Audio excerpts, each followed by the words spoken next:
सभी मसीही भाई बहनों को यीशु के नाम में शालोम। Praise the Lord. जय मसीह की। यीशु द सेवियर मिनिस्ट्री और प्रभु यीशु मसीह में आपका भाई जेम्स आप सभी का इस बाइबल अध्ययन कार्यक्रम में एक बार फिर से बहुत बहुत स्वागत और परमेश्वर का धन्यवाद करते हैं। मेरे प्यारे बहनों, हम अध्ययन कर रहे हैं उत्पत्ति की पुस्तक का। एक छोटी सी प्रार्थना के साथ आज के अध्ययन को हम शुरू करेंगे। हालेलुया। धन्यवाद करते हैं पिता परमेश्वर, धन्यवाद करते हैं आपके अद्भुत रीति वाले प्रेम के लिए जो आपने अपने इकलौते पुत्र को देकर हम सभी पर प्रकट किया। धन्यवाद करते महान पिता परमेश्वर आपके अनुग्रह के लिए, आपके महान प्रेम के लिए, आपकी तमाम आशीषों के लिए। धन्यवाद करते हैं पिता परमेश्वर इस बाइबल स्टडी प्रोग्राम के लिए जिससे हम आत्मिक रूप से आशीषित हो रहे हैं। होने दीजिए पिता परमेश्वर आज के अध्ययन में पवित्र आत्मा हमारी सहायता, मदद और अगुवाई करे। पिता परमेश्वर सारी व्यवस्थाओं को, रिकॉर्डिंग किए जाने को, वचन को समझने और समझाए जाने को, हर एक बात को पिता परमेश्वर हम आपके जोरावर हाथों में सौंपते हैं। आप हमारी मदद और अगुवाई कीजिए। सारा आदर देते हैं, सारी महिमा देते हैं और इस प्रार्थना को यीशु के सामर्थ्य और मीठे नाम में मांगते हैं, आमीन। एक बार फिर से आप सभी का स्वागत है। हम अध्ययन कर रहे हैं उत्पत्ति की पुस्तक का और अब समय है कि हम उसके 23वें अध्याय पहले वचन से आगे का अध्ययन करें। यहाँ 23वें अध्याय पहले वचन से लेकर लास्ट 20वें वचन तक हम सारा की मृत्यु और उनके अंतिम संस्कार की क्रिया का वर्णन या घटना को पाते हैं। मेरे प्यारे बहनों, यहाँ पर हम पूरा 23वां अध्याय एक एक वचन नहीं पढ़ेंगे। मैं चाहूँगा कि आप इसे पर्सनली रूप से पढ़ लीजिएगा। यहाँ पर जो इंपॉर्टेंट बातें हैं वो मैं आपको बताना चाहूँगा ताकि हमारा अध्ययन पूर्ण तरीके से हो सके। मेरे प्यारे बहनों, मेरा आपसे एक निवेदन और है। जबकि हम पुराने नियम का अध्ययन कर रहे हैं और हम जानते हैं कि पुराना नियम कोई छोटा नहीं है बल्कि 3 गुना या 4 गुना ज़्यादा है नए नियम से, तो हमें इस प्रकार से जो घटनाएं हैं या इतिहास की बातें हैं उनका ओवरऑल तरीके से अध्ययन करके ही आगे हम इस अध्ययन को कंप्लीट कर पाएंगे। आपको इसमें एक अलग से समय रीडिंग के लिए भी निकालना होगा। यदि आप चाहते हैं कि एक एक वचन आप पढ़ें तो अपने रीडिंग के टाइम को थोड़ा बढ़ाना होगा आपको। आप बाइबल की जो हम अध्ययन स्किप करते जा रहे हैं या जो अध्याय हम स्किप करते जा रहे हैं उन्हें आप पर्सनली रूप से पढ़ते जाएंगे तो ये बेहतर होगा। बहरहाल मैं हर एक इंपॉर्टेंट बात, हर एक अध्याय की मैं आपको समझाते हुए चलूंगा ताकि यदि आपको पढ़ने के लिए समय भी नहीं मिलता है तो आपको ये पता रहे कि भाई ये इस अध्याय में ये इंपॉर्टेंट बात थी और एक मसीह विश्वासी को ये बात जानना जरूरी है। वो सारी बातें मैं आपको बताता हुआ चलूंगा। तो यहां पर हम देखते हैं सारा 127 वर्ष की अवस्था में जब आई तो उनकी मृत्यु हो जाती है और वो किर्तरबा नामक एक कनान देश में जो कि हिब्रोन भी कहलाता है। मैंने आपको जो मैप प्रोवाइड कराया है उसमें आप हिब्रोन नामक शहर को भी देख सकते हैं। ये सब कनान के ही देश हैं। बरशेबा है, हिब्रोन है, नेगवे देश है, ये सारे वहीं की जगहें हैं। तो वहाँ पर देखते हैं कि इब्राहिम वहाँ पर उनके विलाप के लिए आते हैं और हम देखते हैं कि उनके अंतिम संस्कार के लिए जब बात आती है तो उनके कब्र में उन्हें दफनाने की बात आती है।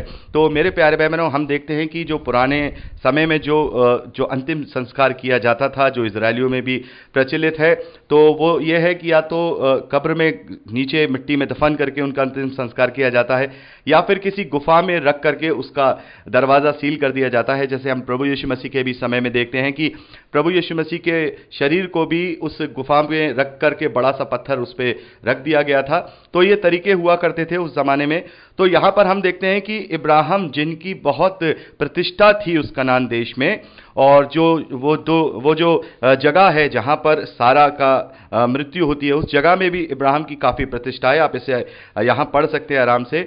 और सारे लोग कहते हैं कि भाई आप तो यहाँ के प्रधान हैं, आप किसी भी गुफा को, किसी भी कब्र को आप चुन सकते हैं, कोई आपको मना नहीं करेगा, आप उसमें अपनी पत्नी का अंतिम संस्कार कर सकते हैं। लेकिन यहाँ हम देखते हैं कि इब्राहिम ने अपने पत्नी और अपने घराने के लिए यहाँ पर एक गुफा को, जो कि हम 9वें वचन में पढ़ते हैं कि जो मके पेला वाली गुफा के नाम से है, उसकी भूमि को पूरे दाम लेकर के खरीदना चाहा और जो कि एप्रोन नामक एक हित्ती देश का वासी है उसकी थी। और हम देखते हैं कि बातें सारी होती हैं, सारे वार्तालाप होते हैं और अंत में 17वें वचन में हम देखते हैं कि जो एप्रोन की जो भूमि थी जो ममरे के सम्मुख मकपेला में थी, वह गुफा समेत उन सब वृक्षों समेत जो उसमें और उसके चारों ओर सीमा पर थे, यहाँ पर हम देखते हैं कि पूरा दाम चुका करके इब्राहिम ने उनसे मोल ले लिया ताकि अपने लिए और अपने परिवार के लिए वो एक ऐसे स्थान को रख सकें ताकि उनका अंतिम संस्कार किया जाए।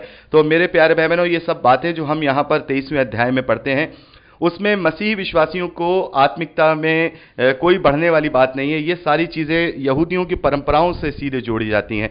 जैसे कि यहूदी हैं या इजरायली हैं या जो प्रभु यीशु मसीह से पहले के जो लोग हुआ करते थे, हम जानते हैं कि वो जो शव हैं, जो ये शरीर हैं, उसको लेकर के बड़े चिंतित हुआ करते थे, क्योंकि वो सच्चाई को नहीं जानते थे। लेकिन आज हम जानते हैं सच्चाई क्या है। ये शरीर नाशवान है, इसका कोई मोल नहीं है। हमें केवल अंतिम संस्कार करना है, कायदे के साथ करना है, ताकि इस शरीर की कोई दुर्गंध किसी को ना लग सके। लेकिन इस शरीर का कुछ नहीं होना, ये शरीर नाशवान है। हम सबको नया शरीर दिया जाएगा। इसलिए यहाँ पर ये जो बातें लिखी गई हैं, ये उन परंपराओं के लिए बहुत ज़्यादा ज़रूरी हो जाती हैं जो यहूदी परंपराओं से हैं। क्योंकि ये जो उत्पत्ति की पुस्तक है, ये यहूदी जो उनकी जो बाइबल है, या हम कहें यहूदियों का जो धर्मशास्त्र है, उनका हिस्सा है। पेंटाटेक जिसे हम जानते हैं, पेंटाटेक का हिस्सा है, इसीलिए ये सारी बातें लिखी हैं। तो ये वैसे की वैसे ही बाइबल में भी ले ली गई हैं। तो कुछ बातें ऐसी हैं जो मसीह विश्वासियों के लिए लागू नहीं होती, या फिर वो मसीह विश्वासियों के लिए ज़्यादा ज़रूरी नहीं है। जैसे कि अब यहाँ पर हम देख रहे हैं कि बात आ रही है कि भाई मोल खरीदने वाली बात, तो बहुत सारे जो चर्चेज हैं वो ये कहते हैं कि भाई आपको अपनी ज़मीन मोल लेनी होगी। अब्राहम ने भी अपनी ज़मीन को, अपने कब्र की ज़मीन को मोल लिया था। तो बहुत सारी ऐसी चीज़ें हैं। बहरहाल ये चर्च की और कलीसियाओं की बातें हैं, लेकिन मसीह विश्वासियों पर इसका कोई खास असर नहीं होता। तो इस प्रकार से हम 23वें अध्याय में हम देखते हैं सारा की मृत्यु और उसके अंतिम संस्कार की सारी क्रिया को हम पढ़ सकते हैं। और आप चाहें तो इसे पर्सनली रूप से इस पूरे अध्याय को पढ़ सकते हैं। 20 ही वचन इसमें हैं। अब आते हैं 24वें अध्याय की ओर। यहां पर हम इसहाक के विवाह का वर्णन देखते हैं। मेरे प्यारे बहनों, यहां पर हम देखते हैं कि इब्राहिम जो कि वृद्ध हो गए हैं और उनकी आयु बहुत है, और यहोवा ने सब बातों में उन्हें आशीष दी थी। और इब्राहिम ने अपने उस दास को, जो उनका प्रमुख दास था, उसको बुला करके उसके साथ शपथ उससे खिलवाई कि तुम जो इसहाक है उनकी शादी मेरे घराने के बाहर नहीं करोगे। यानी कि जैसा कि हम देखते हैं कि इब्राहिम को ये डर था, कहीं ऐसा ना हो कि इसहाक की शादी नहीं हुई है और मैं भी बूढ़ा हूं और सारा जा चुकी है और मेरा भी अंतिम समय है, कहीं ऐसा ना हो कि मेरे जाने के बाद या मेरी मृत्यु के बाद इसहाक किसी कनानी स्त्री से शादी कर ले, किसी मिस्री स्त्री से शादी कर ले। तो इब्राहिम ये नहीं चाहते थे। इब्राहिम नहीं ये चाहते थे कि उनका जो वंश है वो किसी भी रीति से गलत तरीके से पढ़ा जाए। यानी कि जो इनकी स्त्री आए वो भी परमेश्वर का भय मानने वाली आए और उसके ही घराने में से आए, क्योंकि उसके घराने में जो लोग हैं वो कम से कम वो परमेश्वर को मानने वाले या परमेश्वर का भय रखने वाले हैं। तो यहां हम देखते हैं ये पूरा विवाह का वर्णन हम पाते हैं, और बड़ी ही अद्भुत रीति से परमेश्वर वहां पर एक जो रेबेका नामक एक लड़की है उनका विवाह इसहाक के साथ कराते हैं। और ये रेबेका वही हैं जो इब्राहिम के भाई नाहोर हैं, उनके जो बेटे बैतुअल हैं उनकी बेटी है। यानी कि इब्राहिम के भाई की ग्रैंड डॉटर जिनका नाम रेबेका है, इनसे ही इसहाक का विवाह होता है। और ये पूरा वर्णन आप 24वें अध्याय में पढ़ते हैं। और मैं चाहूंगा कि आप इस 24वें अध्याय को पढ़ लीजिएगा। काफी बड़ा अध्याय है। यहां पर हम देखते हैं 67 वचन इसमें पाए जाते हैं। पूरा आप यहां वर्णन उस घटना को देखेंगे कि कैसे जो इब्राहिम का दास है वो जाता है, जाकर के वो परमेश्वर से चिन्ह मांगता है और परमेश्वर चिन्ह देते हैं, परमेश्वर चिन्ह दिखाते हैं और रेबेका ही उस चिन्ह को पूरा करती है। और वो कैसे रेबेका के भाई और उसके पिता से उसका हाथ इसहाक के लिए मांगते हैं, और फिर वो उनके साथ वापस इब्राहिम के यहाँ आती है और वहां पर जो इसहाक है वो रेबेका के साथ विवाह करते हैं और उसी तंबू में वो उनके साथ प्रेम करते हैं जो तंबू उनकी माँ सारा का था। और इस प्रकार से उस मृत्यु के बाद जो खुशी का जो पल था इसहाक के जीवन में आया रेबेका के रूप में। हम 67वें वचन में पढ़ते हैं, तब इसहाक रेबेका को अपने माता सारा के तंबू में ले गया और उसको ब्याह कर उससे प्रेम किया। इस प्रकार इसहाक को माता की मृत्यु के बाद शांति या हम कहें थोड़ा सा सुकून और खुशी के पल प्राप्त हुए। तो मेरे प्यारे बहनों, इसको भी आप अपने आप से पर्सनली रूप से पढ़ लीजिएगा। मैं नहीं चाहूंगा कि हम घटनाओं को पढ़ें और इतिहास को पढ़ें, और आपको जैसे मैंने आपसे कहा कि आपको थोड़ा समय रीडिंग का निकालना पड़ेगा। और यहां पर कोई ऐसी बात नहीं है। हम देखते हैं यहां दो बातें महत्वपूर्ण निकल के आती हैं जो मसीह विश्वासियों को इससे सीखनी है। पहली तो ये सीखनी है कि परमेश्वर ने जो योजना बनाई होती है जीवन साथी के लिए, वो जीवन साथी आपको मिलेगा। हमें ज़्यादा हाथ पैर फेंकने की ज़रूरत नहीं है। बहुत सारे जवान भाई बहन इस बात को लेकर काफ़ी फिक्रमंद होते हैं कि हम उससे शादी करना चाहते हैं, हम उससे शादी करना चाहते हैं, लेकिन जो जोड़ा परमेश्वर ने बनाया होता है वो ही आशीषित जोड़ा होता है। जैसे रेबेका को परमेश्वर ने चुना था कि वो इसहाक की पत्नी हो, और वहां पर जो इब्राहिम के दास हैं, या उनके कहे उनके जो प्रमुख दास है, उन्होंने परमेश्वर से चिन्ह मांगा और परमेश्वर ने वो चिन्ह दिया, और उनको पता लगा कि परमेश्वर ने रेबेका को चुना है इसहाक की पत्नी होने के लिए। वैसे ही हम मसीह भाई बहन जो जवान हैं, उन्हें भी अपने जीवन को परमेश्वर के हाथों में सौंप देना चाहिए। यदि हम कोई विवाह करना चाहते हैं, या हम किसी लड़की को पसंद करते हैं या किसी लड़के को पसंद करते हैं, तो अपनी इच्छा को परमेश्वर पर नहीं थोपना है। बहुत सारे जवान इस बात को लेकर के बड़े ही परेशान रहते हैं कि हे परमेश्वर, प्रार्थना करते हैं कि हे प्रभु, हमारी उस लड़की से विवाह हो जाए, हमारा उस लड़के से विवाह हो जाए। लेकिन मेरे प्यारे भाई बहनों, जब हम अपनी इच्छा को परमेश्वर के ऊपर लादना चाहते हैं, तब हमारे जीवन में कोई भी अच्छी बात निकल कर नहीं आती। लेकिन जब हम परमेश्वर के ऊपर सारी बातें छोड़ देते हैं, तब हमारे जीवन में अच्छी बात निकल के आती है। और दूसरी चीज जो यहां पर हम देखते हैं कि इब्राहिम ने इस बात की चिंता की कि कहीं ऐसा ना हो कि मेरे बाद जो मेरा इकलौता पुत्र इसहाक है, जिसके साथ परमेश्वर ने मेरे साथ प्रतिज्ञा बांधी है, कहीं ऐसा ना हो ये किसी ऐसी स्त्री, मूर्ति पूजक स्त्री, या फिर किसी दूसरे देवी देवताओं को मानने वाली स्त्री से विवाह कर ले, और कहीं ऐसा ना हो ये मेरे रास्ते से भटक जाए। जो मैंने से सिखाया है, परमेश्वर की बातें मानना सिखाया है, कहीं ऐसा ना हो कि ये उसके बहकावे में आकर के ये अन्य देवी देवताओं का पुजारी बन जाए या उनको मानने वाला बन जाए। तो इस वजह से यहां हम इब्राहिम को देखते हैं कि वो इस बात को लेकर के बड़े चिंतित थे।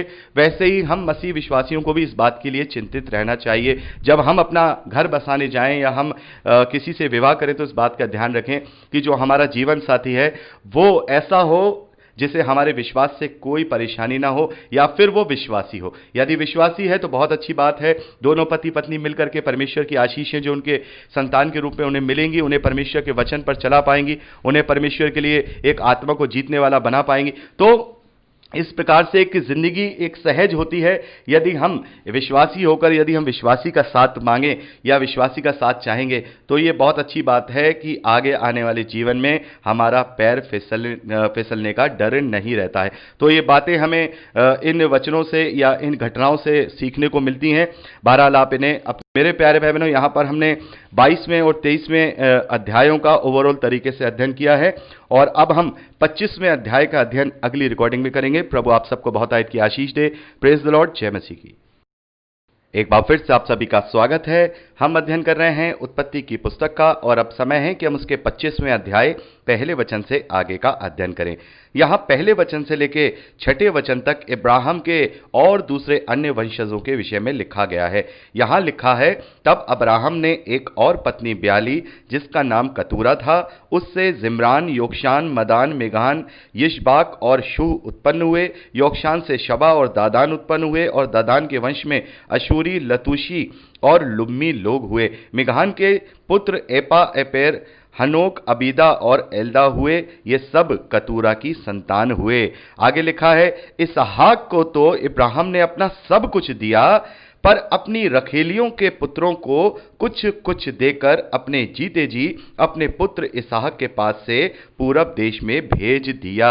मेरे प्यारे बहनों, यहां पर ये जो 6ठे वचन में हम पढ़ते हैं कि पर अपनी रखेलियों के पुत्रों को कुछ ना कुछ देकर अपने जीते जी अपने पुत्र इसहाक के पास से पूरब देश में भेज दिया। तो ये शब्द कुछ अटपटा सा यहां पर लगता है, और काफी लोग इस बात से असहज हो जाते हैं कि यहां पर यह शब्द लिखा है, क्या इब्राहिम की बहुत सारी रखेलियां थी या रखेल थी? तो मेरे प्यारे बहनों, जैसा कि आज के परिवेश में हम ये इस शब्द को जानते हैं कि ये किस संदर्भ में उपयोग किया जाता है। ऐसी स्त्रियों के लिए ये उपयोग किया जाता है जो विवाहित नहीं होती हैं और किसी पुरुष के साथ रहने लगती हैं बिना विवाह के, उन्हें इस शब्द से संबोधित किया जाता है। तो क्या इब्राहिम के बहुत सारी रखेलियां थी? मेरे प्यारे बहनों, जब हम हिब्रू भाषा की जब इस पत्री को, पुस्तक को पढ़ते हैं, तो वहां पर जो शब्द हिब्रू भाषा में आया है उसका मतलब होता है जिस तरीके से हाफ विवाह करना, यानी कि विवाहिता के बाद किसी को अपनी पत्नी बना के रख लेना, यानी कि केवल एक ही पत्नी का परिचलन जिसे हम कहते हैं चलन है। क्योंकि हम देखते हैं कि इब्राहिम की जो आयु है, कितने बुढ़ापे के बाद भी हम देखते हैं इब्राहिम ने एक ही पत्नी की थी, जबकि उसकी जो पत्नी सारा है उसकी कोख बंद थी और वो बुढ़ापे में जी रहे थे, लेकिन उन्होंने कभी भी इस बात के लिए भी दूसरे विवाह करने की चेष्टा नहीं की कि भाई मेरे कोई संतान नहीं है। तो ऐसा कैसे हो सकता है कि वहां पर इस प्रकार से उन्होंने रखेलियां रखी हों? तो मेरे प्यारे भाई बहनों, यहां पर हम देखते हैं ये रखेली नहीं है, बल्कि जो शब्द इस्तेमाल हुआ है उसका मतलब है विवाह करके रख लेना, दूसरा विवाह करके रख लेना। यानी कि जो जो मेन ब्याहता होती है उसे ब्याहता कहा जाता है, उसके बाद जो भी पत्नी करके दी जाती है उन्हें पत्नी करके रखना कहते हैं। जैसे कि हम देखते हैं कि इब्राहिम ने सारा की बात मानी, हमने पिछले अध्यायों में पढ़ा कि सारा ने खुद अपनी मिस्री दासी हाजरा को जो इब्राहिम है उससे पत्नी करके दिया है, जो हाजरा है उसे पत्नी करके दिया है। और यहां पर हम देख रहे हैं कि इब्राहिम ने यहां पर पत्नी ब्याह ली, यहां पर यह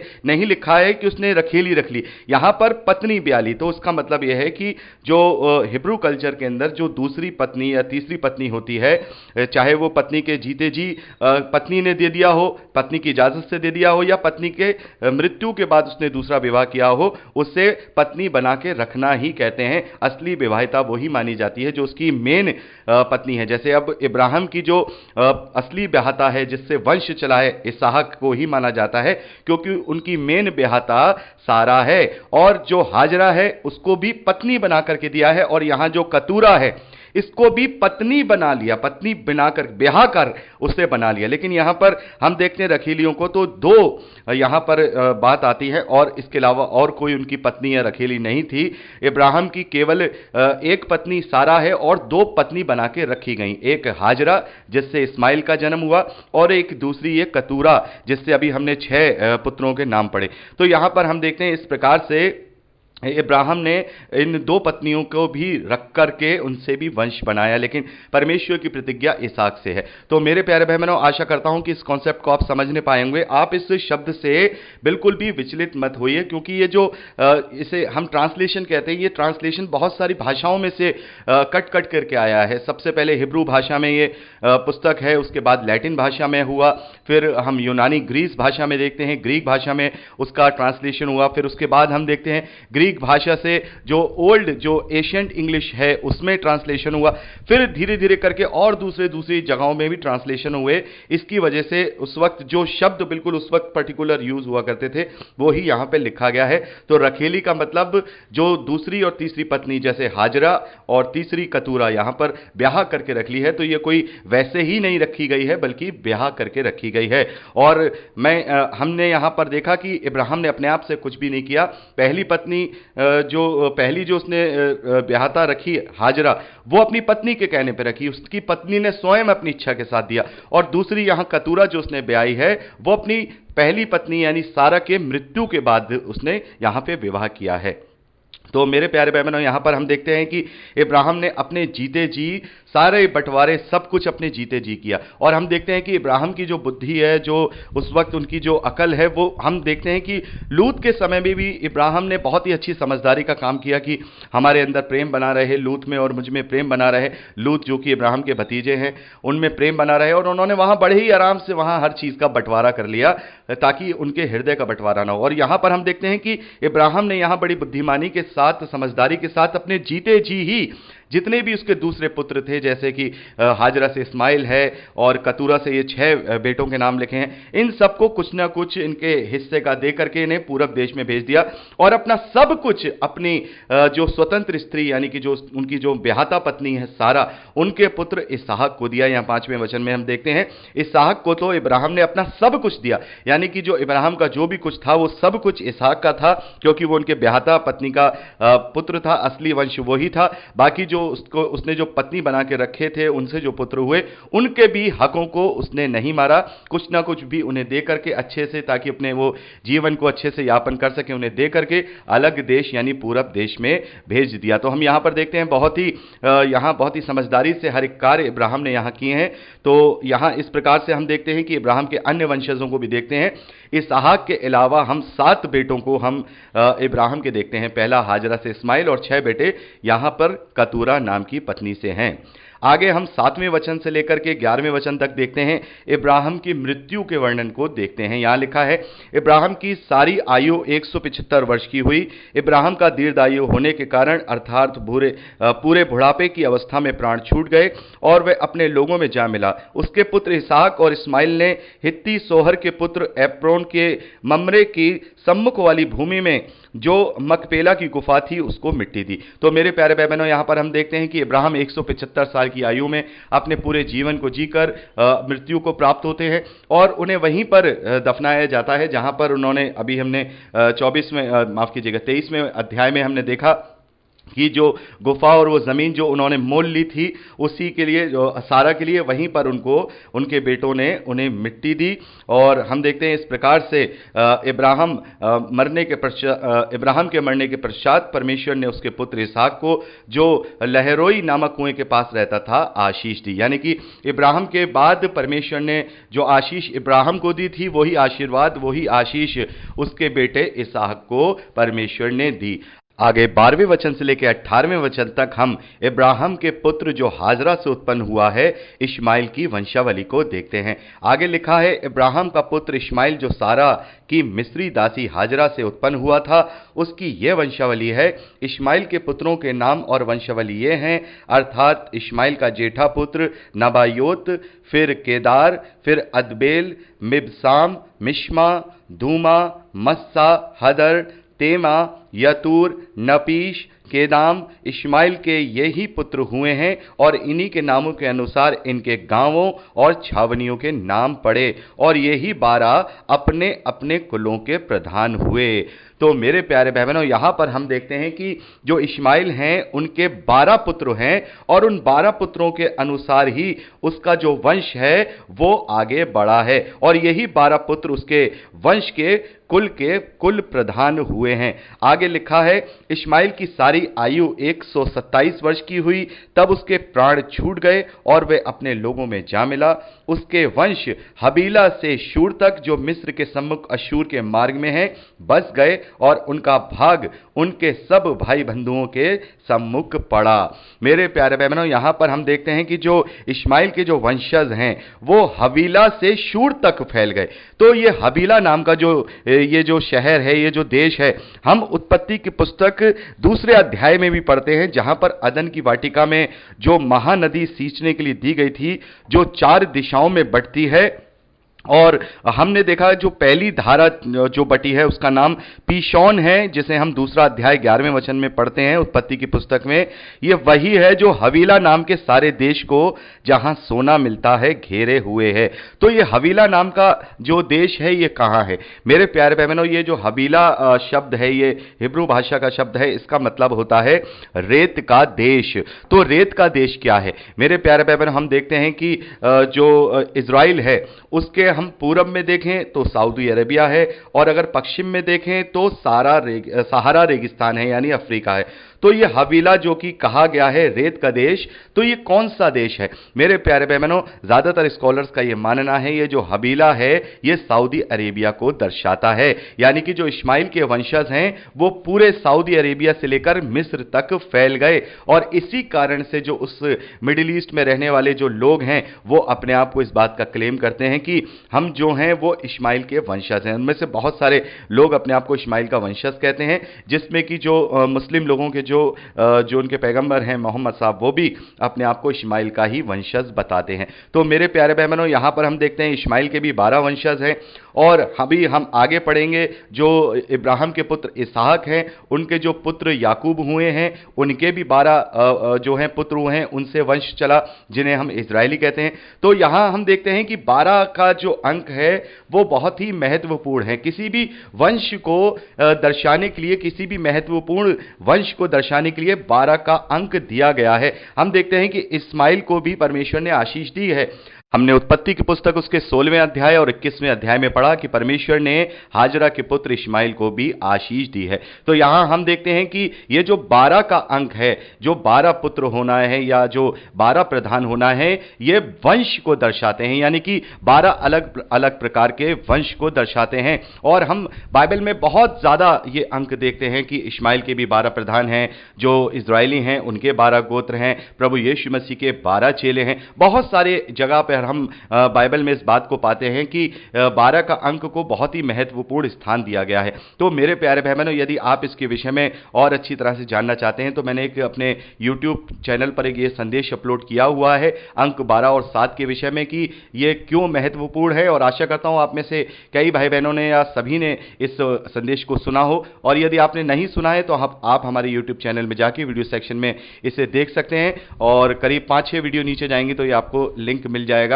अंक 12 और 7 के विषय में मैंने बहुत ही विस्तार से बताया है। ओवरऑल तरीके से मैं आपको बता देता हूं, ये 12 अंक जो है हमेशा वंश को ही इंडिकेट करता है। तो इस धरती पर 12 प्रकार के अलग अलग वंश, अलग अलग कैटेगरीज को ये अंक प्रदर्शित करता है। और यहां पर हम आगे देखते हैं कि इश्माइल की सारी आयु 137 वर्ष की हुई और उसके प्राण छूट गए और वे अपने लोगों में जा मिला। उसका वंश हबीला से शूर तक, जो मिस्र के सम्मुख अशूर के मार्ग में है, बस गए और उनका भाग उनके सब भाई बंधुओं के सम्मुख पड़ा।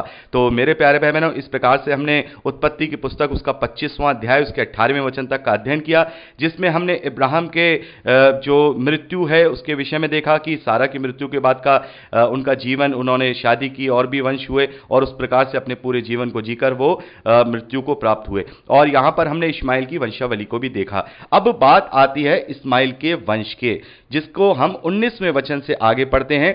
इश्माइल के 2 पुत्र हुए हैं जिसका वर्णन हम 19वें वचन से लेके अभी आगे 26वें वचन तक पढ़ेंगे। तो मैं चाहूंगा कि आज के लिए मैं इतना ही अध्ययन आपके लिए रखूं, क्योंकि मैं इसहाक के पुत्रों का जो वर्णन है वो विस्तार से करना चाहूंगा। क्योंकि इसहाक के 2 पुत्र हैं, एक का नाम एसाव है, एक का नाम याकूब है। याकूब और एसाव ये दोनों ही पहलौटे, माफ कीजिएगा, जुड़वा हैं, लेकिन उनमें पहलौटा जो है एसाव है। लेकिन एसाव अपना पहलौटापन का अधिकार अपने छोटे भाई याकूब को बेच देता है। इसके विषय में मैं आपसे विस्तार से बात करना चाहूंगा और मैं चाहूंगा कि हम इसके विषय में अब परसों जब हम रिकॉर्डिंग करें तो इसके विषय में विस्तार से बात करें। तो यहां हमने 18वें वचन। प्यारे भाई बहनों, आज के लिए इतना ही। प्रभु आप सबको बहुतायत की आशीष दे, अपने वचन में दृढ़ करे। यीशु के सामर्थी नाम में आमीन। Praise the Lord. जय मसीह की।